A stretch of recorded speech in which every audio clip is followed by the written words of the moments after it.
Welcome to the Renaissance Spirit.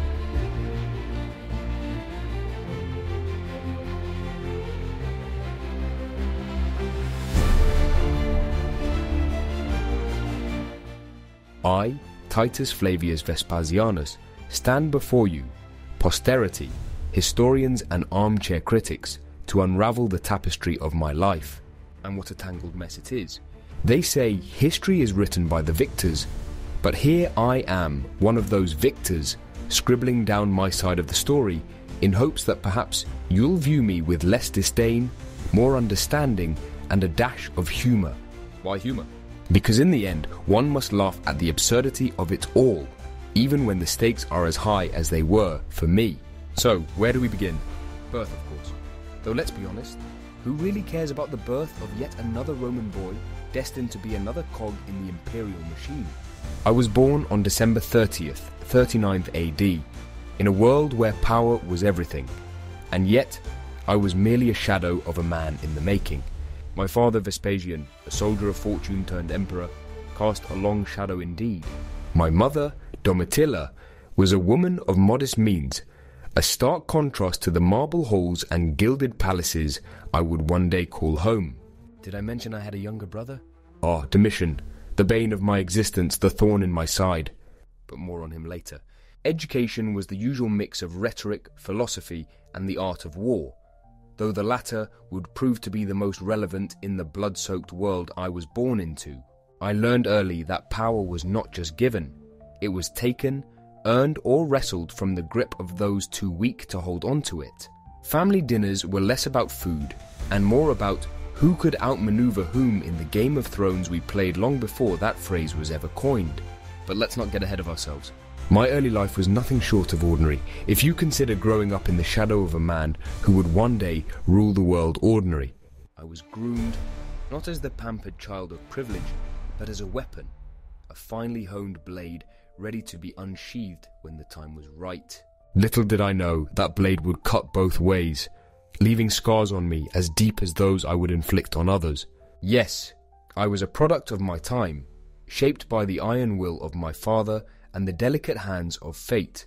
My childhood, if you could call it that, was a precursor to the battles, both literal and figurative, that would define my reign. And so, dear traveller, as we prepare to delve into the next chapter of this saga, I ask you to keep an open mind, a sceptical heart, and perhaps a glass of wine, because this story, like all good Roman tales, is best enjoyed with a drink in hand. Stay with me, as the boy you've just met begins his journey to the throne, navigating the murky waters of imperial politics and familial betrayal. The road to power is paved with good intentions, or so they say, but in my case it was also littered with the corpses of those who dared to stand in my way. And yet, as I sit here in the twilight of my years, I can't help but wonder, was it all worth it?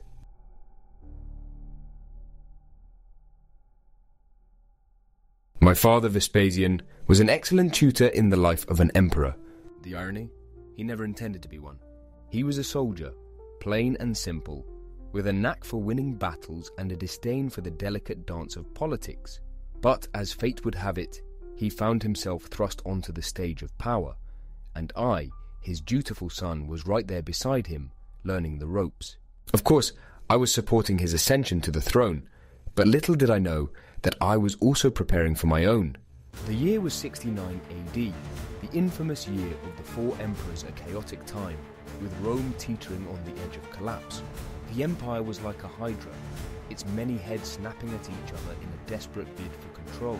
When Galba, Otho, and Vitellius had all tried and failed to hold on to the imperial purple, it was my father who stepped up, not out of ambition, but out of necessity. He was, after all, the man who could restore order to a world gone mad. And as for me, I was thrust into the role of commander under his banner, quelling rebellions and stamping out dissent with the kind of ruthless efficiency that would later become my trademark. I still remember the day he sent me to Jerusalem, a city seething with rebellion, its streets running red with the blood of zealots and soldiers alike. "Subdue them, Titus," he had said, his voice carrying the weight of imperial command. "Do what you must." So I did.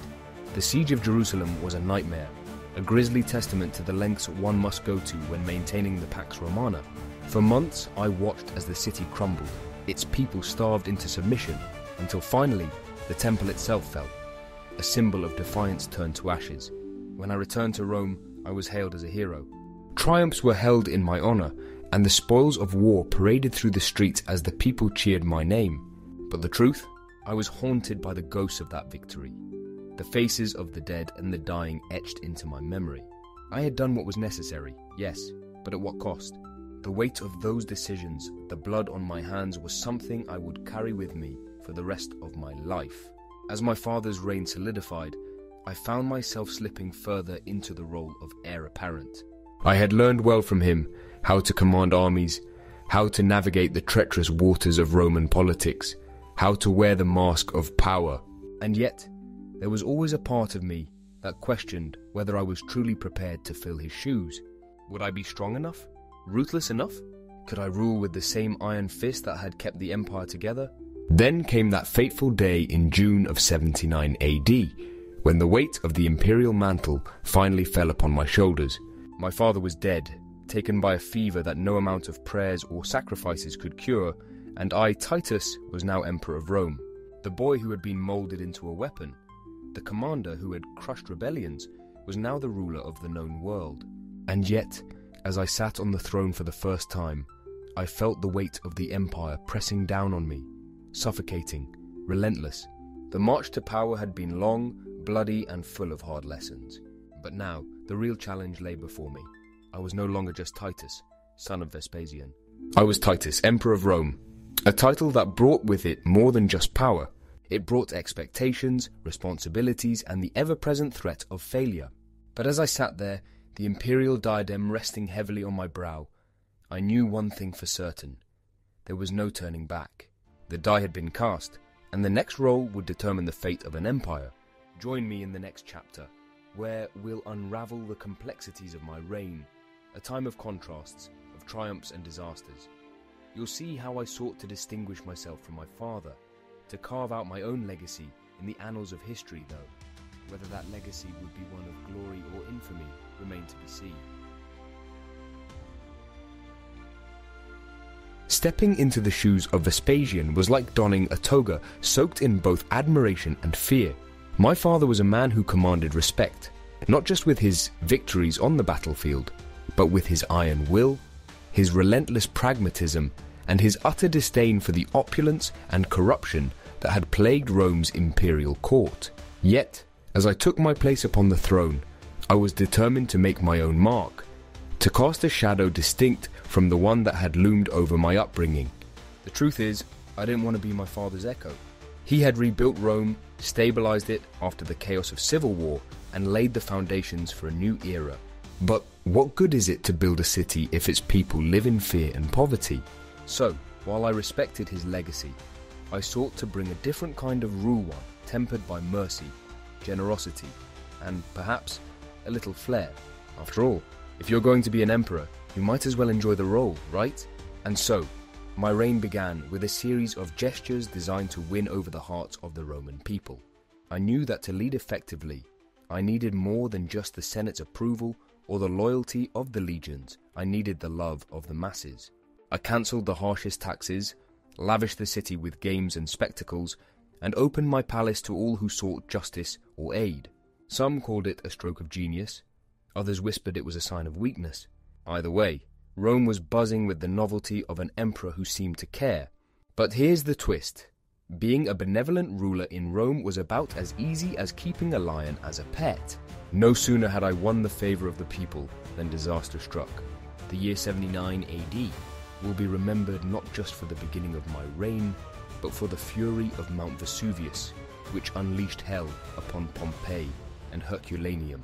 The very earth seemed to mock my attempts at ruling with a gentle hand.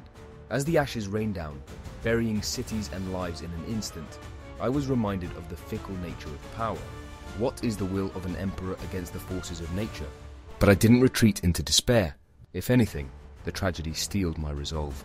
I poured the empire's resources into relief efforts, sending aid to the survivors, rebuilding where I could, and ensuring that Rome's heart did not harden in the face of calamity. Yet, for all my efforts, I couldn't escape the whispers. The gods are angry, I said. Titus is too soft, too lenient. My attempts to show compassion were met with suspicion, my generosity seen as a mask for weakness. As the months passed, another crisis loomed. The Great Fire of Rome in 80 AD. Once again, flames engulfed the city, and once again I was left to pick up the pieces. It was as if the fates were determined to test me at every turn, to push me to the breaking point. But even as I stood amidst the smouldering ruins, directing the rebuilding efforts, a question gnawed at my mind. Was I cursed? Was my reign destined to be remembered not for my deeds, but for the disasters that marked it? In those moments, I couldn't help but compare myself to my father, Vespasian, the conqueror, the restorer of Rome, who had faced no such trials during his rule. And yet here I was, struggling to hold an empire together as it seemed to crumble beneath my feet. Had something changed? Or was this simply the price of power, a burden that no emperor could escape, no matter how noble his intentions? But the more I thought about it, the more I realized that my father and I were not so different. He had fought his battles on the fields of Judea and in the corridors of power, while I fought mine against forces both natural and human. The difference was in how we chose to fight. My father wielded the sword with ruthless precision. I preferred to wield it with care, mindful of the consequences. Yet, in the end, Rome needed both kinds of emperors, those who could conquer and those who could heal. So, as my reign continued, I pressed on, determined to leave behind more than just a trail of ashes and ruins. I strengthened the empire's borders, ensured the welfare of its citizens, and tried, how I tried to live up to the expectations that came with the title of Caesar. But for every triumph, there was a shadow, a reminder that no emperor, no matter how well-intentioned, could escape the scrutiny of history. Stay with me as we move to the next chapter, where the shadow of my reign begins to lengthen and the inevitable end draws near. We'll face the final days of my life together, where the weight of an empire will give way to the inescapable truth that no man, no matter how powerful, can escape his own mortality. And as you'll see, the legacy we leave behind is often not the one we intended.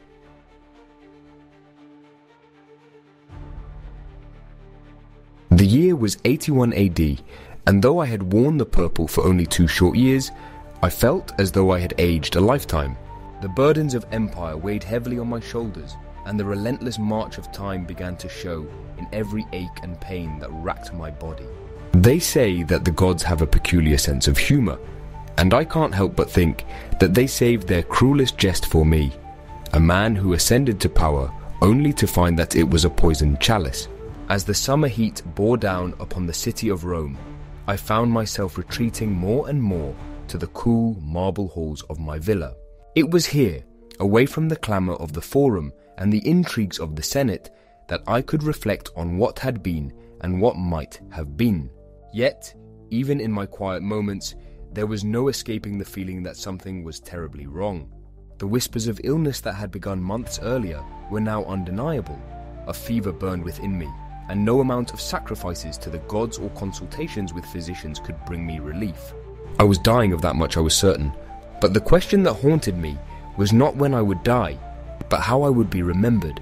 I had always believed that death was not the end, but merely a transition to another kind of existence.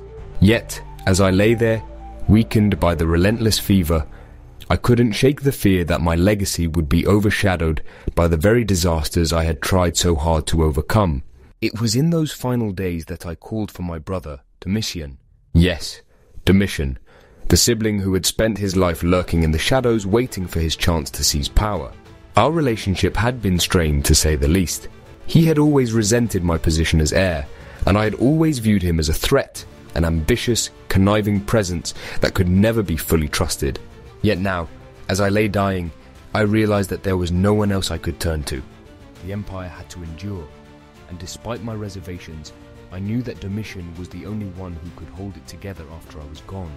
As he stood by my bedside, I could see the triumph in his eyes, barely concealed behind a mask of concern.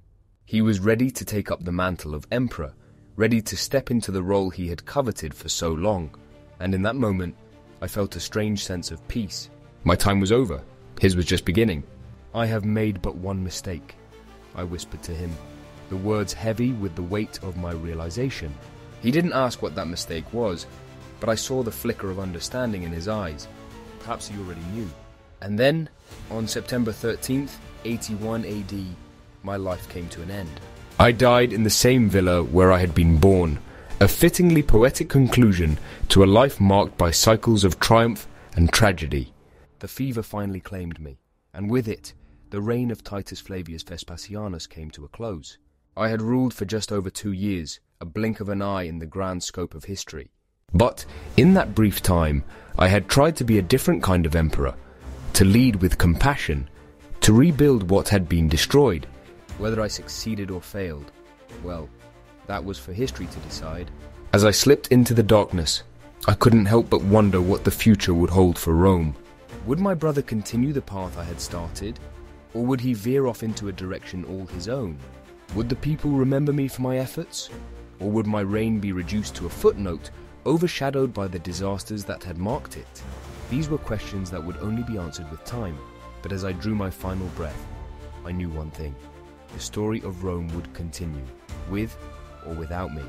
And so, dear traveller, we come to the end of my life, but not the end of my story. Join me in the next chapter, where we'll explore the legacy I left behind. A legacy that, like the man himself, was full of contradictions. Was I a hero or a failure? A saviour or a symbol of Rome's decline? The answer, as always, is somewhere in between. And as we examine the echoes of my reign, you might just find that the truth is far more complex than you ever imagined.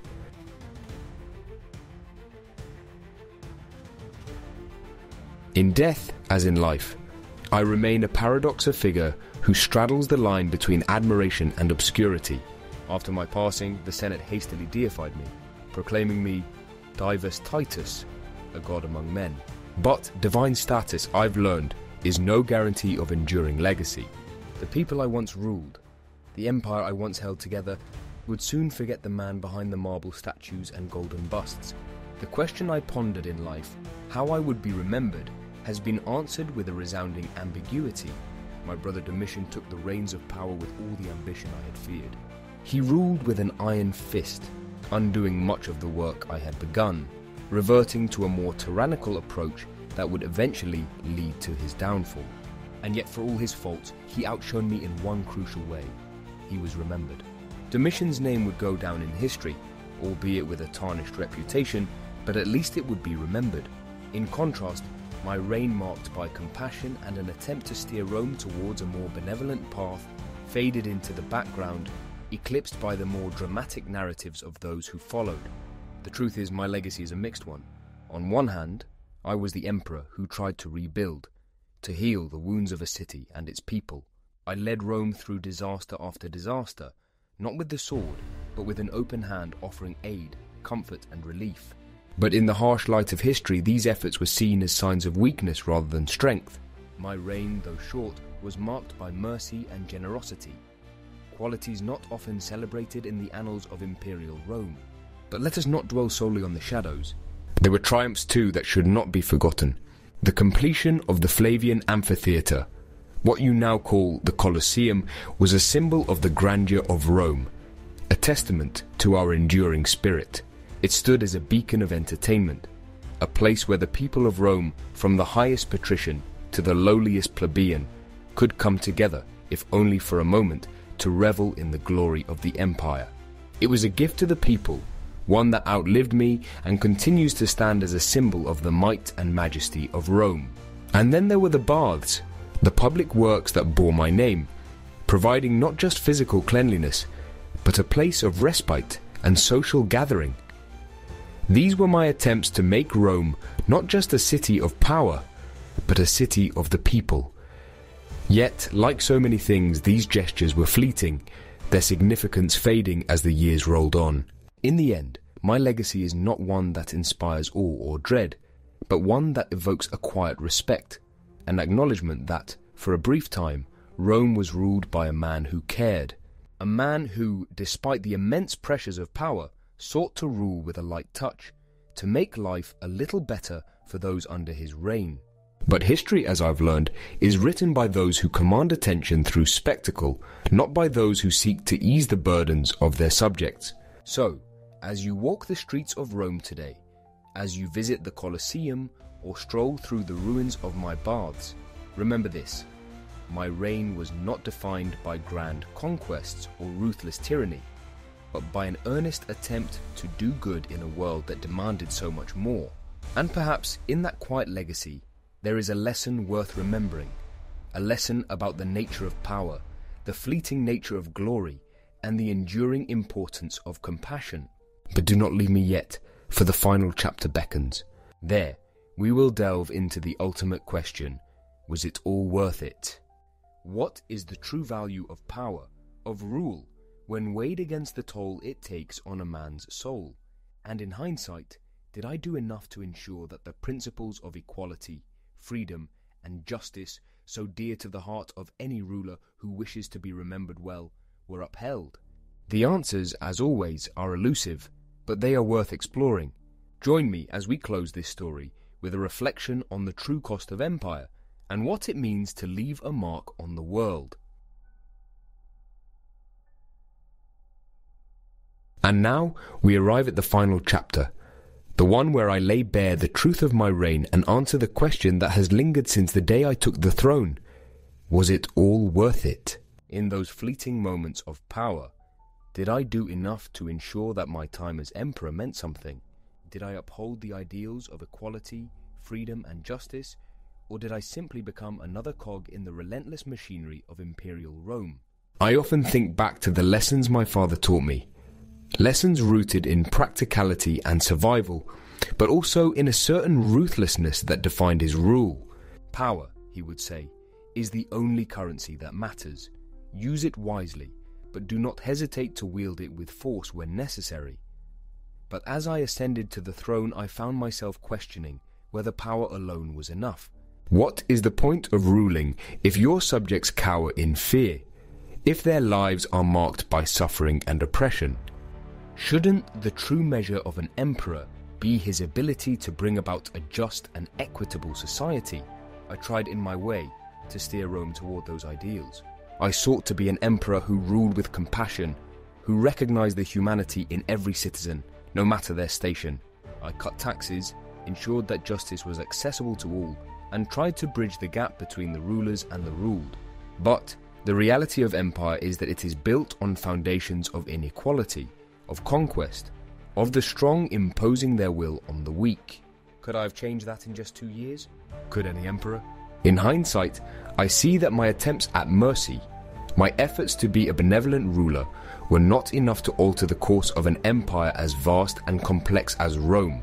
The forces of tradition, of power, of entrenched interests were too great for one man to overcome, no matter how noble his intentions. The truth is, the very structure of the empire was at odds with the ideals of equality and freedom that I held dear. And so, my reign became a study in contradictions, a leader who tried to govern with fairness, but whose empire was built on anything but. Was it worth it? I'm not sure. I know that I tried to leave Rome better than I found it, but the lasting impact of my efforts is debatable. My reign was marked by a constant struggle between my ideals and the realities of power, between my desire to do good and the demands of ruling an empire that seemed to thrive on injustice. In the end, perhaps my greatest accomplishment was simply that I cared an emperor who, for all his flaws, wanted to make life better for his people. But history is not kind to those who fall short of their ambitions, and I suspect that my legacy will always be a footnote, overshadowed by the more dramatic, more ruthless figures who came before and after me. And yet, as I reflect on it all, I find solace in the idea that perhaps, in some small way, I did make a difference. The Colosseum still stands as a testament to Rome's grandeur, and my efforts to rebuild the city after the fire were not in vain.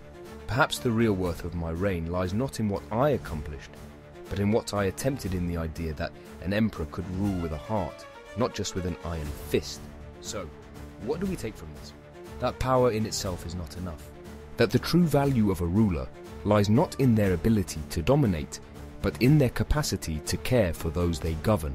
That Even in an empire as vast and powerful as Rome, there is room, however small, for mercy, for justice, for equality. And perhaps that is the legacy I leave behind. A reminder that, for a brief moment, Rome was ruled by an emperor who tried to be more than just a symbol of power. And now, as we draw this tale to a close, I offer you this final thought. History is not just a collection of dates and events, but a mirror reflecting our own struggles, our own hopes and fears.